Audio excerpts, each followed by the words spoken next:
افمن شرح اللہ صدرہ للاسلام، کیا بھلا وہ شخص جس کا سینہ اللہ نے اسلام کے لیے کھول دیا۔ ایک کردار ہے جس میں اس کا دل اسلام کے لیے کھل گیا۔ کسی چیز کا کھلنا کیا ہوتا ہے کہ پسندیدہ چیز کو اس میں جگہ دی جائے، یعنی دل کھلا کہ اسلام اندر آ جائے، سبمیشن اور اطاعت۔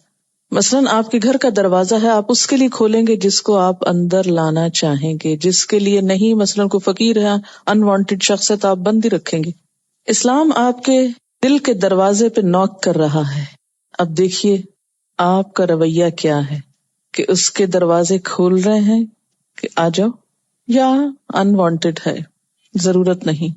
تو مومن جو ہے اس کا دل اسلام کے لیے کھل جاتا ہے، اللہ تعالیٰ اس کے لیے پھر اپنی اطاعت آسان کر دیتا ہے۔ اسی لیے کہا کہ شرح اللہ نے کھول دیا اس کا سینہ اسلام کے لیے۔ فَهُوَ عَلَى نُورٍ مِّن رَبِّهِ، اور وہ اپنے رب کی طرف سے ایک روشنی پر چل رہا ہے، اس کو ایک روشنی نصیب ہوئی۔ اللہ تعالیٰ نے توفیق بخشی کہ انسان ان حقائق سے، ان مثالوں سے سبق حاصل کرے اور پھر اسلام پر مطمئن ہو جائے۔ شرح صدر کا معنی ہے اسلام پر اتفاق ہونا، اطمینان ہونا، یکسوئی ہونا، کسی قسم کا شک اور تذبذب باقی نہ رہنا کہ جو کچھ ہے درست ہے، ہر چیز کو قبول کر سکتا ہوں۔ کیونکہ جس چیز کے لیے انسان کے دل میں پورا اطمینان آ جاتا ہے، پھر اسے قبول کرنے میں اسے کچھ مشکل نہیں آتی۔ نقصان بھی ہو تو وہ اس نقصان میں بھی اپنا فائدہ سمجھتا ہے۔ یعنی یہ نور کب نصیب ہوتا ہے؟ جب خوشی سے انسان اسلام کو قبول کرتا ہے، یعنی صرف علم کی حد تک نہیں، سبمیشن کے لیول پر۔ فَوَيْلٌ لِّلْقَاسِيَةِ قُلُوبُهُم مِّن ذِكْرِ اللَّهِ۔ دوسرا کردار کیا ہے اس شخص کا کہ جس کا دل اللہ کا ذکر سن کر پہلے سے بھی زیادہ سخت ہو گیا۔ دوسرا کون ہے؟ جس نے اللہ کی باتوں سے کوئی سبق نہ لیا، بلکہ اس کا دل اللہ کی نصیحت سے اور سخت ہو گیا، یعنی دین کا علم اس کے لیے روشنی نہیں بنا، مزید بھٹکنے کا، بہکنے کا اور خسارے کا ذریعہ بن گیا۔ تو ایسے شخص کے لیے تو ہلاکت ہی ہلاکت ہے۔ اولئک فی ضلال مبین، ایسے لوگ کھلی گمراہی میں مبتلا ہیں۔ تو اس سے کیا پتہ چلتا ہے کہ دین کو جان کر، قرآن کو پڑھ کر، اسلام کو سمجھ کر پھر دو کردار سامنے آتے ہیں۔ ایک وہ جس نے کھلے دل سے اس کو لیا، سمجھا، خوشی سے قبول کیا، اس کے مطابق اپنا عمل بدل لیا، اور دوسرا وہ جو جان تو سب کچھ گیا، سمجھ گیا، لیکن کسی چیز کو دل میں جگہ نہیں دی کہ وہ عمل کا حصہ بن جائے، بلکہ اور ڈھیٹ ہو گیا۔ قاسیۃ قلوبہم من ذکر اللہ، یہ وہ شیطانی رویہ ہے جو لاجک پیش کر کے ہر بات کی تعویل اور بہانہ کر کے عمل سے جی چراتا ہے۔ ایسے لوگ پڑھ لکھ کر بھی بھٹک جاتے ہیں۔ فی ضلال مبین، کون سی تعویلیں ہوتی ہیں ایسی جو کسی اور کی نہیں، ہم اپنی بات کریں گے، میں اور آپ، ہم سب اپنی اپنی بات کریں گے کہ کہیں یہ ہمارے بارے میں نہ کہا جا رہا ہو۔ ان دونوں میں سے ہمیں کہیں تو اپنے آپ کو رکھنا ہے نا، کہ قرآن پڑھ کر دین کا علم حاصل کر کے اللہ کے اس ذکر سے ہمارا دل کھلا، سبمیشن میں اضافہ ہوا، یا پھر اور ڈھیٹ ہو گئے کہ ہر چیز کا کوئی نہ کوئی بہانہ تلاش کرے، نہیں یہ حکم ایسے نہیں ویسے، جیسے اہل کتاب کرتے تھے، حجت بازی، ہیلا سازی۔ جیسے قرآن پاک کی ایک اور آیت میں بھی آتا نا کہ وَلَا يَكُونُوا كَالَّذِينَ أُوتُوا الْكِتَابَ مِن قَبْلُ فَطَالَ عَلَيْهِمُ الْأَمَدُ فَقَسَتْ قُلُوبُهُمْ وَكَثِيرٌ مِّنْهُمْ فَاسِقُونَ۔ اور وہ ان لوگوں کی طرح نہ ہو جائیں جنہیں پہلے کتاب دی گئی، پھر ایک لمبی مدت ان پر گزر گئی تو ان کے دل سخت ہو گئے، اور آج ان میں سے اکثر فاسق بنے ہوئے ہیں۔ اہل کتاب کی طرح نہ ہو جانا، جن کو اللہ نے کیا کیا، کتاب دی، پھر ایک لمبا عرصہ گزرا، پھر ان کے دل سخت ہو گئے، یہ چیزیں ان کو بس روٹین میں محسوس ہونے لگی، دلوں کے اندر سے احساس ختم ہو گیا۔ یعنی اہل علم کا ڈھیٹ پن ہوتا ہے نا، یہ اس کی طرف اشارہ ہے۔ ایک ہوتا نا ایک بےچارا انجان لا علم شخص ہے، اس بےچارے کو پتہ ہی نہیں، پتہ چلا جتنا چلا اتنا مان لیا، اگر نہیں بھی پتہ، نہیں عمل کر رہا تو کم از کم دل تو ڈرتا نا اللہ سے۔ لیکن ایک وہ کردار ہوتا ہے کہ جس کو پتہ سب کچھ ہے، لیکن وہ ہر چیز کی تعویل رکھتا ہے اپنی ذہانت کی وجہ سے، انٹلیکٹ کی وجہ سے، اپنی ہوشیاری کی وجہ سے۔ وہ الفاظ کے ہیر پھیر سے آیتوں کا ایسا مفہوم نکال لیتا ہے کہ جس سے وہ عمل کو ایک طرف پھینک دے اور خود وہی کرے جو اس کی خواہش نفس کے. فرمایا اولئک فی ضلال مبین، ایسے لوگ کھلی گمراہی میں. اس میں جو آیت ہے اس میں لکھا ہوا ہے کہ کیا وہ شخص جس کا سینہ اللہ نے اسلام کے لیے کھول دیا وہ اپنے رب کی طرف سے ایک روشنی پہ چل رہا ہے. یہ ایک کیریکٹر ہے، ایک کردار ہے. کون سا؟ کہ جس شخص کا دل کھلا ہوا ہے. کس بات کے لیے کھلا ہوا ہے؟ اسلام کے لیے. اسلام کا لفظی معنی کیا ہے؟ اپنے آپ کو اللہ کے حوالے کرنا. یہاں دراصل دو کردار آمنے سامنے لائے گئے ہیں. ایک وہ جو قرآن پڑھ کر فائدہ اٹھاتا ہے، اور دوسرا وہ جو قرآن پڑھ کر فائدے کی بجائے اور نقصان میں چلا جاتا ہے. اب ان دونوں کرداروں کی خصوصیات دیکھ کر ہمیں خود کو پہچاننا ہے کہ ہم کون سا کردار ہیں. ایک کردار افمن شرح اللہ صدرہ للاسلام، کیا بھلا وہ شخص جس کا سینہ اللہ نے اسلام کے لیے کھول دیا ہو. اسلام یہاں اس معنی میں نہیں ہے کہ بطور دین. اسلام یہاں کس معنی میں ہے؟ سبمیشن، اطاعت، فرما برداری، جھک جانا. یعنی جو شخص قرآن اس لیے پڑھتا ہے کہ وہ اپنے آپ کو اس کے مطابق بدل لے، اس کے احکامات پر عمل کرے، اللہ کے حکم کے آگے جھک جائے. جیسے مسلم کا معنی کیا ہوتا ہے؟ جھکنے والا. ایسے شخص کو کیا نصیب ہوتا ہے؟ فَهُوَ عَلَى نُورٍ مِّن رَبِّهِ، وہ اپنے رب کی طرف سے ایک نور پر ہوتا ہے. یعنی اس کو ایک خاص روشنی نصیب ہو جاتی ہے جس سے وہ اللہ کی بات کا مطلب سمجھنے لگتا ہے. یعنی قرآن کا علم ہر ایک کے لیے نہ ہدایت کا سبب بنتا ہے، نہ روشنی کا سبب بنتا ہے، اور نہ ہی کامیابی کا سبب بنتا ہے. صرف قرآن کا پڑھ لینا کافی نہیں، صرف اس کا ترجمہ جان لینا کافی نہیں، صرف اس میں انٹلیکچوئل بحثیں اور فلسفے بگارنا کافی نہیں، بلکہ اصل مقصد کیا ہے کہ اسلام کے لیے دل کھل جائے، اپنے آپ کو اللہ کے حوالے کرنے کے لیے دل مان جائے کہ ہاں میں اللہ کا بندہ بنتا ہوں.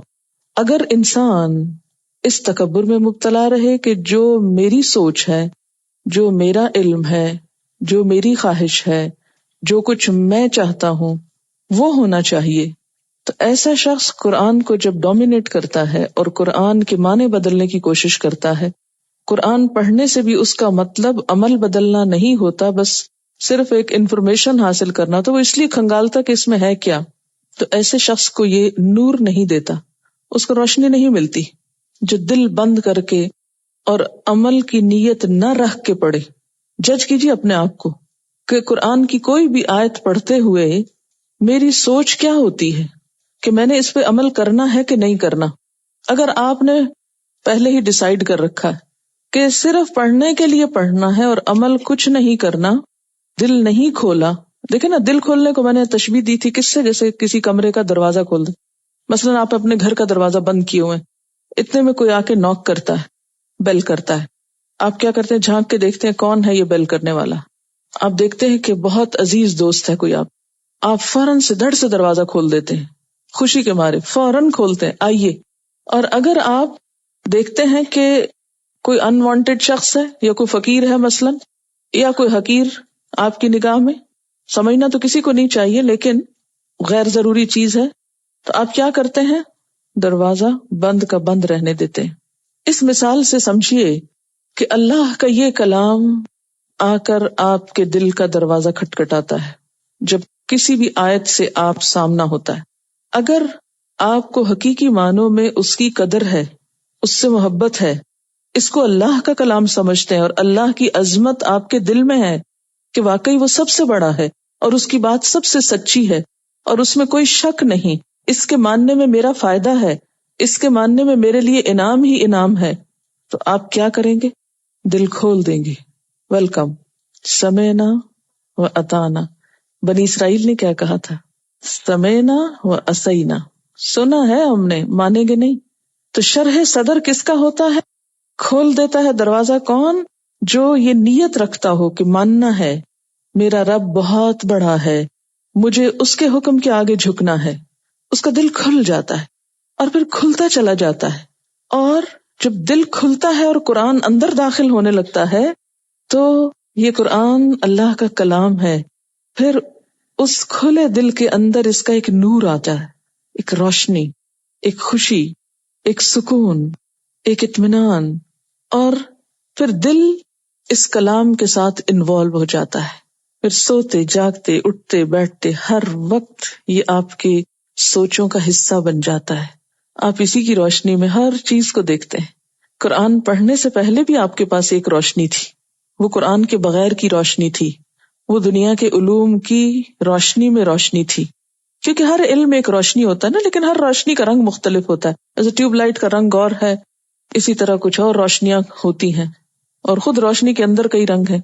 تو آپ دیکھیے کہ جس طرح کی روشنی ہوگی نا، اسی رنگ کی چیزیں نظر آئیں گی نا. چاند کی روشنی میں چیزیں مختلف نظر آتی ہیں اور سورج کی روشنی میں مختلف نظر آتی ہیں. بالکل اسی طرح دنیا کے علوم پڑھ کر زندگی اور رنگ کی نظر آتی ہے، اس دنیا کا رنگ کچھ اور نظر آتا ہے. قرآن کا نور جب بندے کے اندر آتا ہے تو ہر چیز کے لیے نقطہ نگاہ، سوچ بدل جاتی ہے. ہر چیز کی حقیقت مختلف نظر آنے لگتی ہے. چیزیں وہی ہیں، بدلتا کچھ بھی نہیں، صرف آپ کا دل بدل جاتا ہے، اندر بدل جاتا ہے. اصل خوش قسمت انسان وہی ہے کہ جس کو قرآن کا نور مل جائے. قرآن کا علم نہیں کافی، یاد رکھیے، قرآن کا علم کافی نہیں. کوئی شخص جو یہ دعویٰ کرے کہ میں قرآن پڑھ چکا ہوں اور بہت سال لگا چکا ہوں اس پر، لیکن اس کو نور نہیں نصیب ہوا، اس نے اپنا آپ اس کے مطابق بدلا نہیں، بدلنا چاہا نہیں، اپنی سوچ، اپنے جذبات، اپنی خوشی، اپنے غم، اپنا سب کچھ اس کے مطابق کرنے کا ارادہ ہی نہیں کیا. اسلام کے لیے جھکنے کے لیے کھولا ہی نہیں دروازہ، حوالے ہی نہیں کیا خود کو اللہ کے. ایسے شخص کو یہ روشنی نصیب نہیں ہوتی. وہ قرآن پڑھنے کے باوجود بھی کچھ اور ہی روشنیوں میں دیکھتا ہے دنیا کو. ایسے شخص کے لیے قرآن کا علم پھر فائدے کی بجائے الٹا نقصان دہ ہوتا ہے.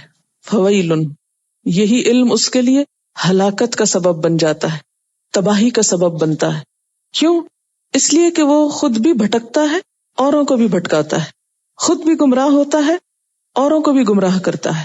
فویل للقاسیۃ قلوبہم من ذکر اللہ، تباہی ہے ان لوگوں کے لیے جن کے دل اللہ کے ذکر سے اور سخت ہو گئے اور ڈھیٹ بن گئے، وہ اور دین کے دشمن بن گئے. ان کے لیے یہی قرآن، جیسے حدیث میں آتا ہے نا، القرآن حجۃ لک او علیک. کتنے چھوٹے سے لفظ ہیں، 3. القرآن حجۃ لک او علیک. قرآن یا تو تمہارے لیے حجت بنے گا، تمہارے حق میں، یا تمہارے خلاف. قیامت کے دن یا تمہارے حق میں سفارش کرے گا یا تمہارے خلاف مقدمہ کرے گا. یا اللہ پکڑو اس کو، اس نے مجھے مذاق کا نشانہ بنا لیا تھا، مجھے پڑھتا تھا. ہاں، وہ حدیث بھی ہے، نبی صلی اللہ علیہ وسلم نے فرمایا کتنے ہی قرآن پڑھنے والے ایسے ہیں کہ قرآن ان پہ لعنت کرتا ہے. کتنے ہی قرآن پڑھنے والے ایسے ہیں والقرآن یلعنہ، قرآن اس پہ لعنت کر رہا ہوتا ہے. کیسے؟ اس کی ایک چھوٹی سی مثال ہے. مثلا قرآن پاک میں اللہ تعالیٰ فرماتے ہیں لعنت اللہ علی الکاذبین، جھوٹوں پر اللہ کی لعنت ہے. اب ایک شخص تلاوت فرما رہا ہے لعنت اللہ علی الکاذبین، یاد کر، رٹ رہا ہے جیسے حفظ کر رہے ہیں، اور دوسری طرف قرآن رکھ کے بیٹھتا ہے. استاد پوچھتا کتنی دفعہ پڑھا؟ کہتا ہے استاد جی 10 دفعہ ہو گیا. کیا کیا اس نے؟ جھوٹ بولا. اور وہ جو لعنت اللہ علی الکاذبین پڑھ کے بیٹھا ہے وہ کس پر گئی؟ اسی پہ گئی نا جس نے جھوٹ بولا. ایسے بہت سے کھیل اور ایسی بہت سی زیادتیاں ہم خود اللہ کے دین کے ساتھ کرتے ہیں. کبھی آپ نے سوچا نہیں کہ آخر کیا وجہ تھی کہ عرب کی اس بددو قوم کے پاس یہ کتاب آئی تھی اور وہ دنیا کی امام بن گئی؟ آج ہم مسلمانوں کے پاس بھی وہی کتاب ہے بغیر کسی چینج کے، اور ہمارے لیے روز ذلت کا سبب بن رہی. ہم ہر آنے والے دن میں نیچے جا رہے ہیں. فرق کیا ہے ہم دونوں میں؟ یہی کتاب ان کے پاس تھی، وہ چمک اٹھے، ان کو نور نصیب ہو گیا. یہی کتاب آج ہمارے پاس ہے اور ہم ذلیل و خوار ہو رہے ہیں کہ نہیں ہو رہے؟ کہاں عزت ہے ہماری؟ کہاں سے ہے؟ کس اعتبار سے ہم دنیا میں کوئی مقام رکھتے ہیں؟ کیوں ایسا کیوں ہے؟ قرآن تو وہی ہے، وہ تو نہیں بدلا، ہم بدل چکے ہیں. وہ اس پر ایمان لائے تھے، وہ اس کو سچا سمجھتے تھے، وہ اس کو حرف آخر سمجھتے تھے، ہم زبان سے کہتے ہیں یہ اللہ کی کتاب ہے، چوم بھی لیتے ہیں، اوپر بھی رکھ دیتے ہیں، لپیٹ بھی دیتے ہیں، خوبصورت کیلیگرافیز بھی کرتے ہیں، ہار میں بنا کے پہن لیتے ہیں، آیت الکرسی گلے میں لٹکا دیتے ہیں، حسن قرات کے بڑے بڑے مقابلے ہوتے ہیں، سینکڑوں لوگوں نے حفظ کر رکھا ہے، شاید حفظ کرنے والوں کی جتنی آج تعداد ہے اس دور میں نہ تھی، لیکن چونکہ عمل اس کے مطابق نہیں، اس لیے کیا ہو رہا ہے، الٹا پڑ رہا ہے یہ سب کچھ۔ ایک اور حدیث میں آتا ہے ان اللہ لیرفع بہذا الکتاب اقواما ویدع بہ آخرین، اللہ اس کتاب کے ساتھ کچھ قوموں کو اٹھائے گا، لیرفع، اور کچھ کو یدع رکھ دے گا، اوپر سے نیچے گرائے گا، اس لیے کہ آج ہم میں ایسے نو نہال پیدا ہو گئے ہیں جو اس کا مذاق اڑاتے ہیں۔ ہم مسلمانوں کے اندر جو اس کی آیات کا، اس کے احکامات کا، اس کی تعلیمات کا مذاق اڑاتے ہیں، ایسے انوکھے ماننے والے تو تاریخ کے کسی دور میں نہیں دیکھے گئے تھے، اسی لیے ایسی ذلت بھی مسلمانوں کے حصے میں شاید ہی کہیں آئی ہو۔ تو یاد رکھیے جب تک ہم اپنے کو نہیں بدلیں گے، اور کوئی کسی کو نہیں بدل سکتا جب تک کوئی شخص خود کو نہ بدلے، جب تک ہم خود کو نہیں بدلیں گے اس وقت تک اس سے بھی بہترین چیز لے آئیں کچھ فائدہ نہیں ہوگا۔ بالکل ایسے جیسے اگر کسی شخص کا معدہ کمزور ہو تو کیا ہوتا ہے، آپ اس کو سونے جیسی چیز کھلائیں، بلکہ جتنی اچھی چیز کھلائیں گے اتنا ہی اس کے لیے تباہی ہوگی، اتنی اس کی صحت اور بگڑے گی۔ کمزور معدے والوں کو تو ہلکی غذائیں کھلائی جاتی ہیں نا، اگر ذرا بھی ہیوی چیز کو کھلا دیں گے تو ان کی طبیعت اور خراب ہو جائے گی، وہ ان کو طاقت نہیں دے گی، وہ ان کی موت کا سبب ہو سکتی۔ تو جب تک ہمارے اندر یہ نیت نہیں ہے نا کہ یوں دل کھول دیا ہے، جو آئے گا مان لیں گے، اس وقت تک پورا فائدہ نہیں ہو سکتا۔ نیت تو کریں، مشکل یہ ہے کہ ہم نیت بھی نہیں کرتے، پھر اللہ جانتا ہے نا، وہ دیکھ رہا ہے کہ کس کا معاملہ کیا ہے، ہم ڈرتے ہیں، یہ نیت کرتے ہوئے ڈرتے ہیں کہ ہے پھر زندگی مشکل ہو جائے گی، کیسے مان لیں یہ سب کچھ۔ تو پھر ان کا کیا قصور تھا جنہیں آپ صلی اللہ علیہ وسلم نے فرمایا ایک کلمہ ایسا مان لو عرب عجم کے سردار ہو جاؤ گے، تو ان کا کہ ایک نہیں 10 مانیں گے، لیکن یہ نہیں مان سکتے، وہ بھی اللہ کو مانتے تھے، یہی ماننا تو مشکل ہو گیا تھا ان کے لیے۔ پورا فائدہ اسی وقت ہو سکتا ہے جب نیت تو کر لے، جب نیت ہو جائے گی نا تو اللہ تعالیٰ آسانی بھی کر دے گا، کیونکہ اس نے کوئی ایسی چیز اتاری نہیں جو انسانوں کے لیے ناقابل عمل ہو۔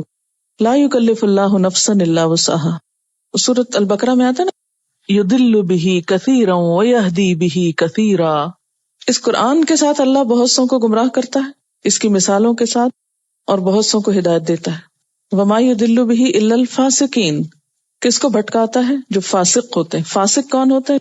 حدیں توڑتے ہیں اللہ کی، جو اپنی خواہشات پوری کرنے کے لیے اللہ کے احکامات کو پامال کرتے ہیں۔ جب بھی قرآن کی کوئی آیت پڑھتے ہیں تو فوراً کیا سوچتے ہیں، یہ تو فلاں کے بارے میں کہی گئی ہے، کچھ کافروں کے لیے، کچھ یہودیوں کے لیے، کچھ عیسائیوں کے لیے، کچھ منافقوں کے لیے ہے، اور آج کے دور میں بھی اگر کچھ آیتیں ہیں ویلڈ تو وہ تو دوسروں کی خرابیوں کے لیے، اور ان کو ہم نے سمجھانا ہے اس کے ساتھ، خود اپنے لیے۔ کتنے لوگ ہیں جو ہم میں سے کہتے ہیں وَأَنَا أَوَّلُ الْمُسْلِمِينَ، اور سب سے پہلے سر اطاعت جھکانے والا میں ہوں۔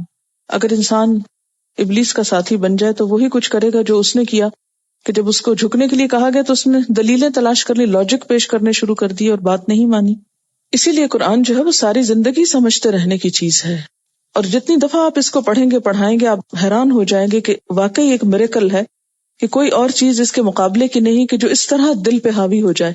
وہ سخت دل جو ہے پتھر کی طرح نا، کہ پتھروں میں سے بھی پانی پھوٹ پڑتا ہے، لیکن جو انسانوں کے دل پتھر ہوتے ہیں پھر ان کے اندر جذب کچھ نہیں ہوتا، جو کچھ جاتا ہے اوپر سے ہی بہہ جاتا ہے، اور وہ سوکھے کے سوکھے رہ جاتے ہیں۔ یہ کسی نے لکھ کے بھیجا، اللہ کا ذکر بارش کی طرح ہے۔ امیجن کریں کہ اگر بارش ہو رہی ہے اور بہت سارے برتن پڑے ہیں، کچھ الٹے اور کچھ سیدھے، بارش ہوگی تو جو برتن الٹے ہوں گے ان پر پانی تو پڑے گا، مگر بارش تھمنے پر وہ خشک ہو جائے گا، مگر جن برتنوں کا منہ کھلا ہوگا ان کے اندر تک پانی جائے گا، اس میں بھی اگر کہیں کریک ہے تو تھوڑا شاید کم جائے۔ اس لیے قرآن کا علم، اللہ کا ذکر اسی دل میں جائے گا جو ہر طرح کی آلائشوں سے اور کریکس سے پاک ہو۔ قرآن کلام الہی ہے، ایک حیران کر دینے والا کلام۔ پھر ایسا کیوں کہ اس کو سن کر کچھ کا سینہ نہیں کھلتا، دل سخت ہو جاتے ہیں۔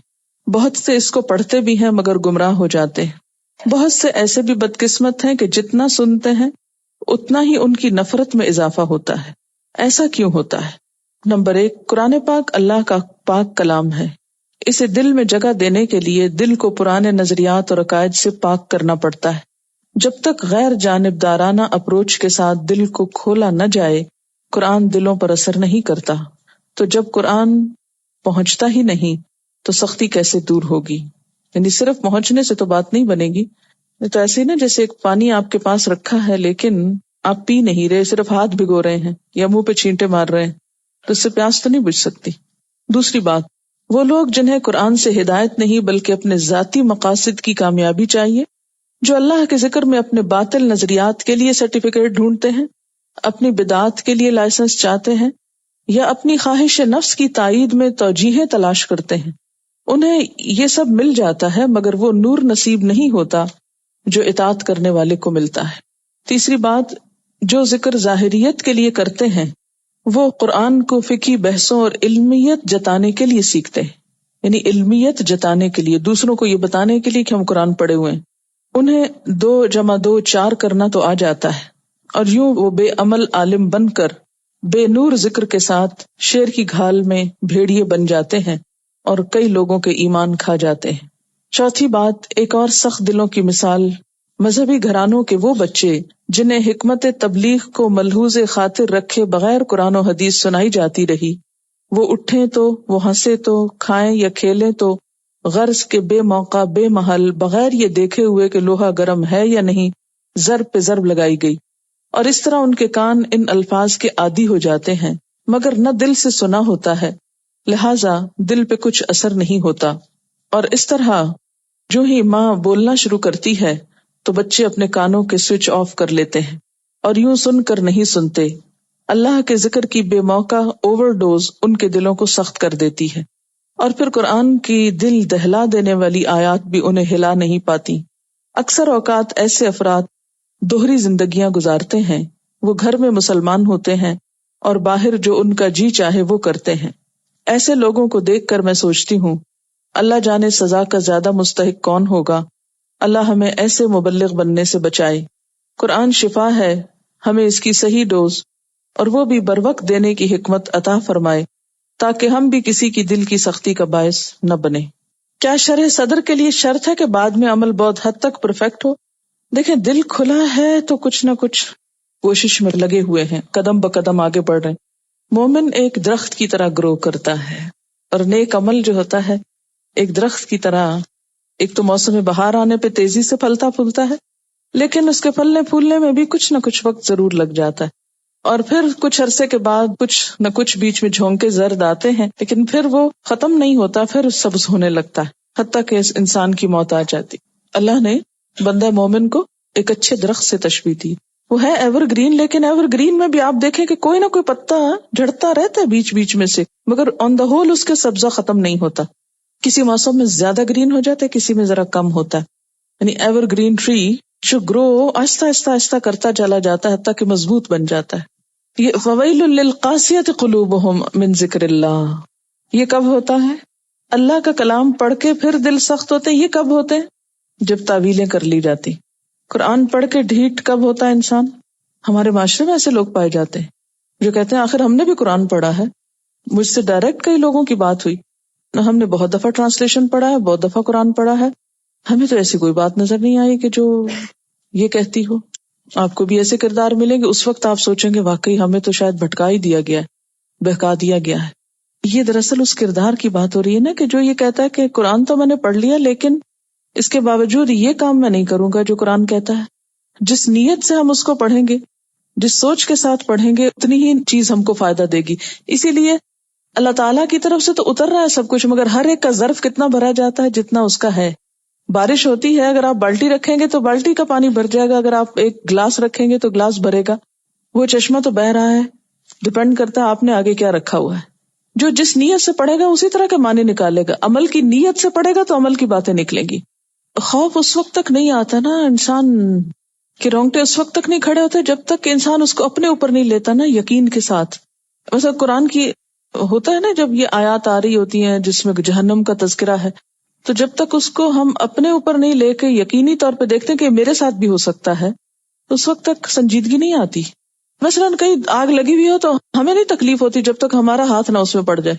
ہم قرآن کو خود اپنے لیے نہیں لیتے نا، ہم سمجھتے ہیں دوسروں کی باتیں، یعنی اپنی بدعمالیوں کے لیے جسٹیفیکیشن ڈھونڈ لیتے ہیں. اب جیسے ارتھ کویک وغیرہ کے لیے بہت ساری ریزنز بنا لیتے ہیں. دل سخت جب ہوتے ہیں نا، کہ جب دل انوالو نہیں ہوتا، عقل سے انسان سوچتا رہتا ہے نا. ایک بچے کے رونے پہ ماں کیوں رو پڑتی ہے اور باپ کیوں نہیں روتا؟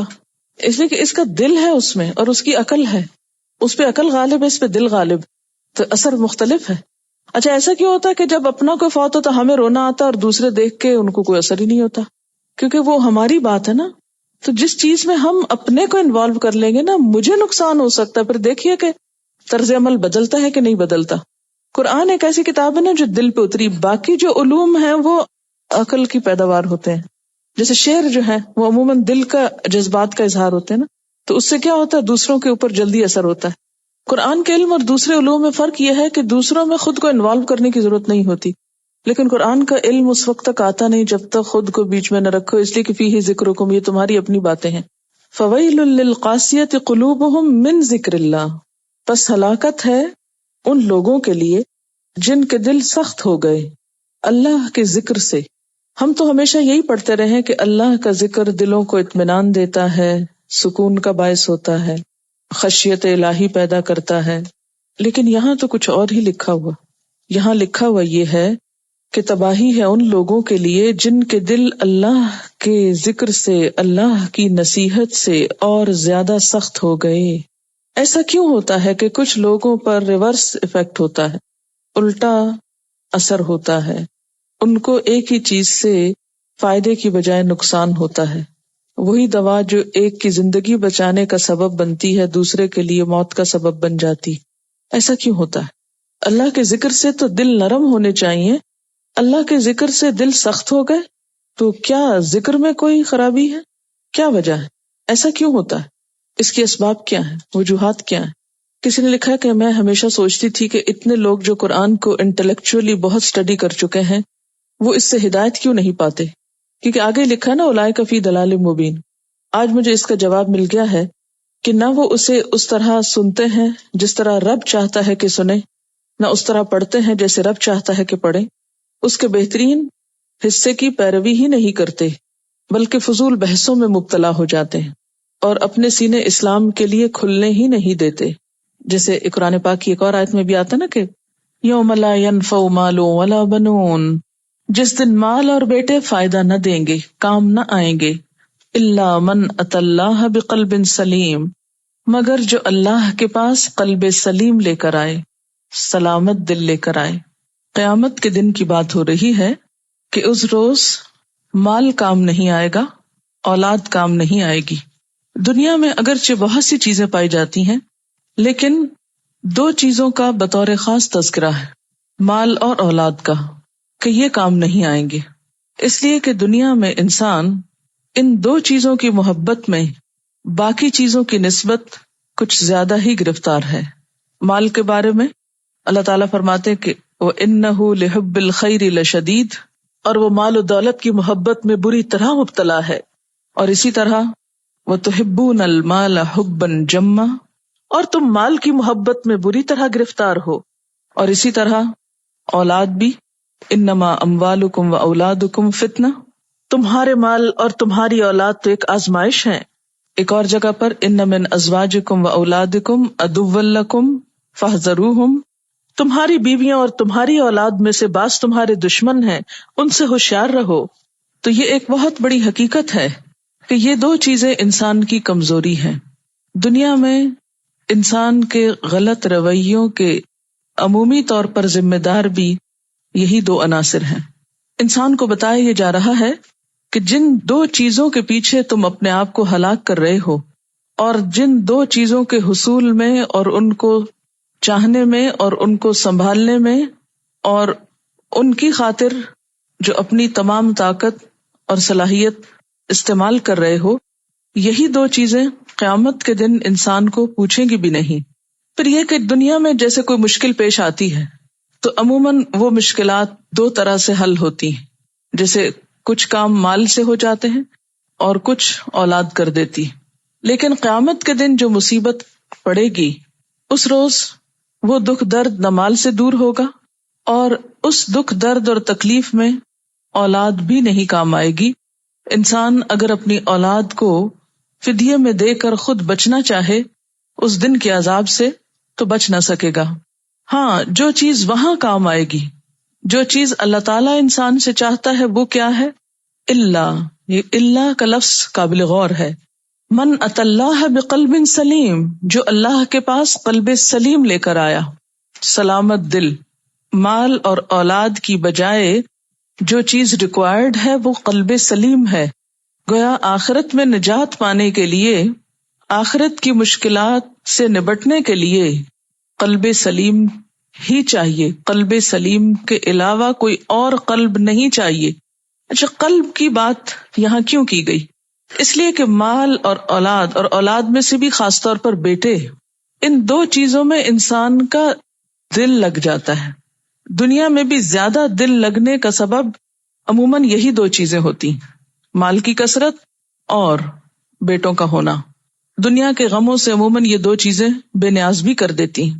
تو چونکہ انسان اپنا دل ان کو دے ڈالتا ہے، مال کے لیے اور اولاد کے لیے اپنا دل ہار بیٹھتا ہے. فرمایا کہ جس دل میں مال اور اولاد کی محبت بسی ہوئی ہوگی، اللہ کو وہ دل نہیں چاہیے وہاں، بلکہ وہ دل چاہیے جو قلب سلیم ہو. اللہ کا کیا معنی ہوتا ہے؟ جیسے ہم کہتے ہیں لا الہ الا اللہ، تو اللہ کا لفظ بہت اہم ہے. مگر سوائے، یعنی ایکسکلوسیولی کیا چاہیے؟ قلب سلیم. اگر قلب سلیم کے علاوہ کوئی اور قلب پیش کیا تو وہ قبول نہ ہوگا. اچھا، بات یہ ہے کہ صرف قلب کی بات کیوں کی گئی ہے؟ اس لیے کہ قلب زندہ ہو تو انسان زندہ ہے. اگر قلب پہ کچھ بیت جائے تو انسان باقی نہیں رہتا. اگرچہ لفظ قلب یا دل استعمال ہوا ہے لیکن مراد سارا انسان ہی ہے. من سے ویسے بھی انسان کی طرف اشارہ ہو رہا ہے. الا من یعنی انسان، مگر جو انسان، جو شخص، جو کوئی قلب سلیم کے ساتھ حاضر ہو. نبی صلی اللہ علیہ وسلم نے بھی فرمایا نا کہ اذا صلحت صلح الجسد كله واذا فسدت فسد الجسد كله الا وهي القلب. انسان کے جسم میں گوشت کا ایک ٹکڑا ہے، اگر وہ درست ہو گیا سارا جسم درست، اگر وہ بگڑ گیا تو سب کچھ بگڑ گیا. سن لو، وہ دل ہے. دل ہی ایک ایسا آرگن ہے نا جو کسی وقت بھی آرام نہیں کرتا، مسلسل کام کرتا ہے. جب سے ہم پیدا ہوئے، بلکہ پیدائش سے پہلے بھی ماں کے پیٹ میں بھی دل کام کرنا شروع کر دیتا ہے. اگر یہ کام نہ کرے اور یہ اپنی صحیح حالت پر نہ ہو تو انسان صحیح حالت پر قائم رہ نہیں سکتا، انسان سروائیو نہیں کر سکتا. تو دنیا میں بھی زندگی کی بنیاد کیا ہے؟ قلب. اور آخرت میں بھی زندگی کی بنیاد اور اچھی زندگی کی بنیاد قلب، لیکن صرف قلب سلیم. الا من اتی اللہ بقلب سلیم. اب یہ قلب سلیم کیا چیز ہے؟ قلب تو دل ہے اور سلیم کا لفظ سلامتی سے نکلا ہے. سلامت دل، محفوظ دل، بے عیب دل، ہر خرابی، بیماری، بگاڑ، فساد سے پاک دل. کون سی خرابی اور کون سی بیماری؟ خرابیوں میں مثلاً پہلی خرابی شرک اور بدعت، اللہ کے نافرمانی کے کاموں سے خالی دل. جس کا دل اللہ کی نافرمانی میں لگتا ہی نہ ہو، اللہ کی نافرمانی کو دل ہی نہ چاہے، دنیا کی محبت اور دنیا کی چکا چوند اور دنیا کی رونق سے محفوظ دل، کہ وہ یہ سب کچھ دیکھے مگر کسی بھی چیز میں اس کا دل نہ لگے، کوئی بھی چیز اس کو اپیل نہ کرے، دل میں جگہ نہ پکڑے. اسی طرح ہر برے جذبے سے، حسد، شک، بدگمانی، نفرت، عداوت، بخل، ان سارے جذبات سے پاک دل.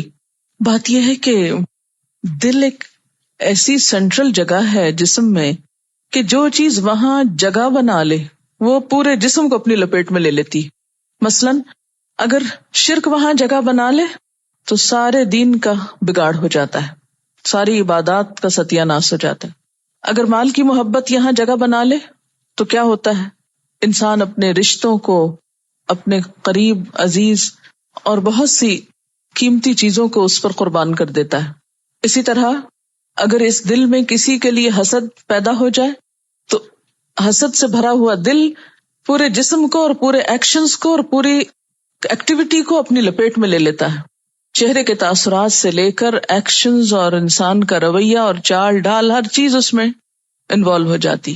اگر کسی کے لیے بدگمانی ٹھہر جائے اس دل میں، مثلاً اللہ کے بارے میں شک ٹھہر جائے، اس کے رسول صلی اللہ علیہ وسلم کے بارے میں کوئی ایک چھوٹی سی بات پہ شک ٹھہر جائے، یا کسی بھی جگہ پر یہ کانٹا اٹک جائے، تو انسان آگے نہیں چل سکتا، کوئی کام پھر صحیح ہو ہی نہیں سکتا.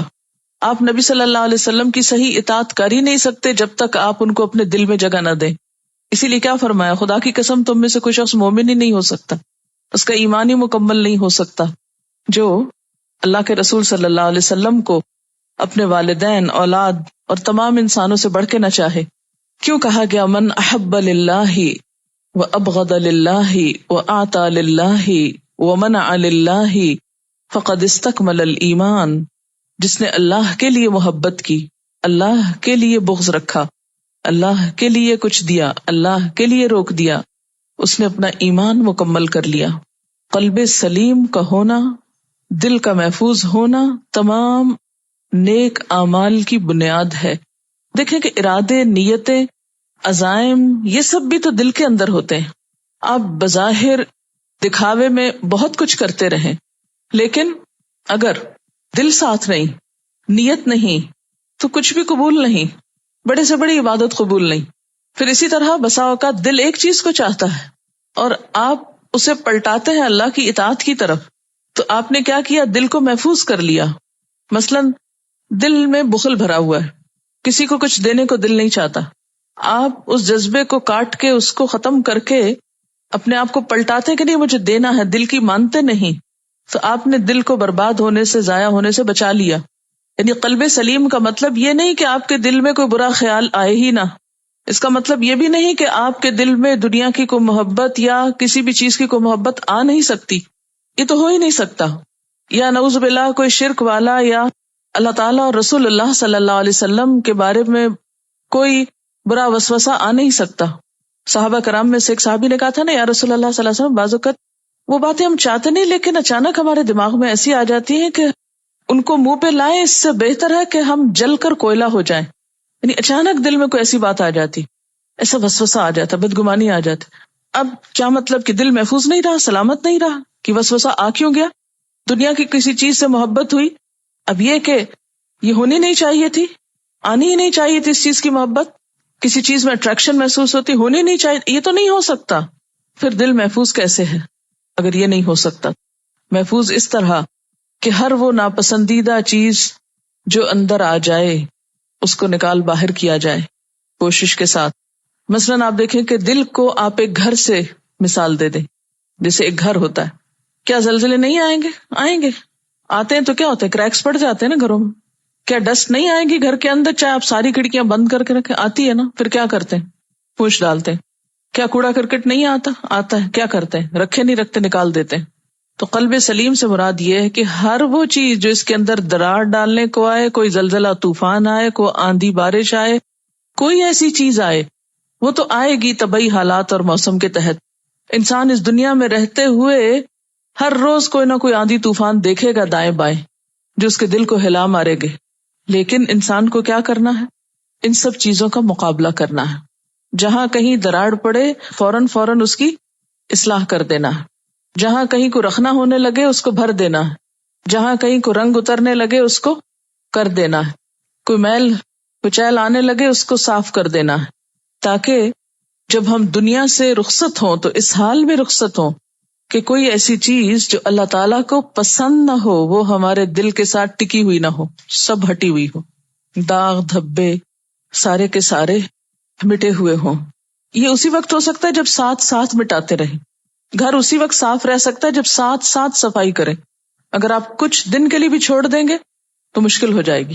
نبی صلی اللہ علیہ وسلم نے فرمایا کہ جب انسان کوئی گناہ کرتا ہے تو دل پہ ایک سیاہ نقطہ لگتا ہے.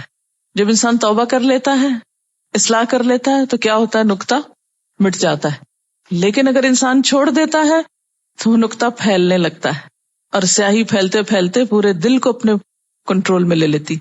علامہ اقبال نے کہا تھا نا، یہ مال و دولت دنیا، یہ رشتہ و پیوند، یہ مال اور یہ رشتے، ان سے انسان کو محبت ہوتی ہے، لیکن بتان وہم و گما لا الہ الا اللہ. یہ کیا ہے؟ بت ہیں جن کو انسان پوجتا ہے. کون سے؟ خیالی. اپنا خیال ہوتا ہے نا جو کسی بھی چیز کو خوبصورت یا بدصورت کر دیتا ہے. یوم لا ينفع مال ولا بنون الا من اتى اللہ بقلب سلیم. ایک عام صحت مند دل ہے جس کا رنگ خوبصورت ہے، صحت مند، لیکن ایک سگریٹ پینے والے انسان کا دل ہے، سگریٹ کے دھوئیں سے دل کا حال یہ ہو جاتا ہے. آپ صلی اللہ علیہ وسلم نے سیاہی کا ذکر کیا تھا نا. اسی طرح اس سے ہم امیجن کر سکتے ہیں کہ جب ہم گناہ کرتے ہیں تو کیا ہوتا ہے. یہ صحت مند دل، قلب سلیم جو ہوتا ہے، قلب بیمار ہو جاتا ہے اور گناہوں کی میل سے سیاہ ہوتا چلا جاتا ہے. اللہ تعالیٰ کیا چاہتے ہیں؟ یہ دل چاہیے. الا من اتی اللہ بقلب سلیم، سلامت دل چاہیے اور بس، اور نہیں چاہیے. سب دوسرے ریجیکٹڈ ہیں، کام ہی نہیں آئیں گے وہاں. تو ہم سب کو کس چیز پہ توجہ دینی ہے؟ اپنے دل کی اصلاح پہ، پیوریفیکیشن آف ہارٹ پہ، کیونکہ وہ سینٹر ہے ساری چیزوں کا، سارے باتوں اور کاموں کا. دل کی اصلاح اور دل کا زنگ اور دل کا میل کچیل دور کرنے کے لیے 2 نسخے اللہ تعالیٰ کے رسول صلی اللہ علیہ وسلم نے بتائے. آپ نے فرمایا کہ دلوں کو زنگ لگ جاتا ہے جیسے لوہے کو لگتا ہے. تو لوگوں نے عرض کیا یا رسول اللہ صلی اللہ علیہ وسلم، لوہے کا زنگ دور کرنا تو ہم جانتے ہیں، دلوں کے زنگ کو کیسے دھوئیں، کیسے دور کریں؟ آپ نے فرمایا 2 چیزیں، کثرت سے قرآن کی تلاوت اور موت کی یاد. موت کو یاد رکھو گے تو دنیا کی محبت کم ہوتی جائے گی.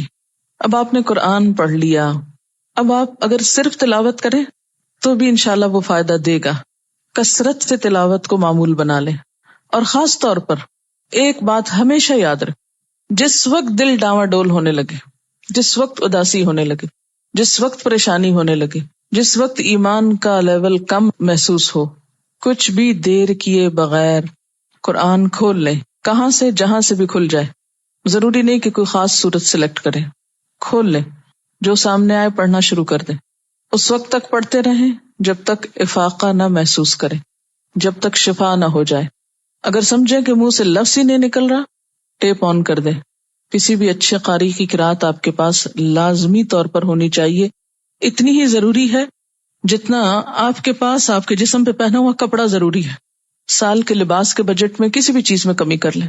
کوئی ایک عدد قرات کسی بھی قاری کی جو آپ کو پسند ہو آن کر لیں اور سننا شروع کر دیں. کیونکہ قرآن سننے کے لیے، قرآن کے بارے میں کیا کہا گیا؟ شفاء لما فی الصدور، شفاء لما فی الصدور. یہ جو بیماریاں دلوں کو لگ جاتی ہیں ان کے لیے شفا ہے.